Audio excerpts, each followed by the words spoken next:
పల్లి గిరిజన భవన్లో దివ్యాంగులకు ట్రై సైకిల్స్ పంపిణీ చేశారు మంత్రి సీతక్క. 25 లక్షలతో 322 మందికి అందజేశారు. అనంతరం దివ్యాంగులతో కలిసి భోజనం చేశారు.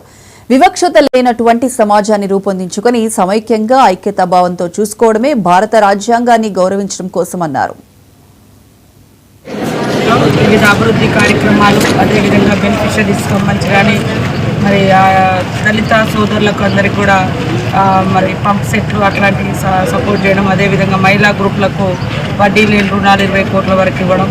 ఈరోజు మా ఉమెన్ అండ్ చైల్డ్ డిపార్ట్మెంట్లో డిజేబుల్ డిపార్ట్మెంట్ నుంచి మరి మా ములుగు జిల్లాలో దాదాపుగా 852 మంది వరకు వికలాంగుల సోదరులకు సోదరిమణులకు వివిధ పరికరాలను ఇవ్వడం కోసం అలింకో సంస్థ నుంచి ఆగస్టులో మేము సర్వే రూపొందించుకోవడం జరిగింది. దానికి అనుగుణంగా ఈరోజు ఒక 5 మండలాలు, ఇటు ములుగు, వెంకటాపురం, గోవిందరాపేట, కొత్తగూడ, గంగారంలో ఒక 10 మెంబర్స్, అక్కడ నుంచి టోటల్గా 322 మందికి వివిధ పరికరాలను ఈరోజు అలింకో సంస్థ నుంచి మరి అందించడం జరుగుతూ ఉంది.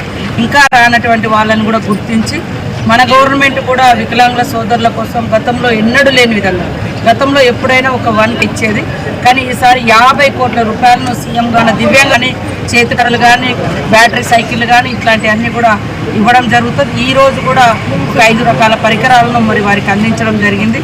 చాలా సంతోషం. ఎప్పుడు కూడా మరి వాళ్ళను చిన్న చూపు చూడకుండా సంక్షేమ రంగంలో కూడా 5% వారికి ఇవ్వడం జరుగుతుందని కూడా ఈ సందర్భంగా తెలియజేస్తూ వారితో సంపత్తి భోజనం కూడా చేయడం చాలా సంతోషం.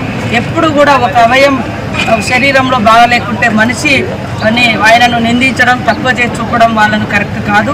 కాబట్టి భారత రాజ్యాంగంలో ప్రతి ఒక్కరికి కూడా అంటే ఈక్వాలిటీ అనేది ఉంది. కాబట్టి ఆ దృష్టితోటి మనం ఈరోజు అందరం కూడా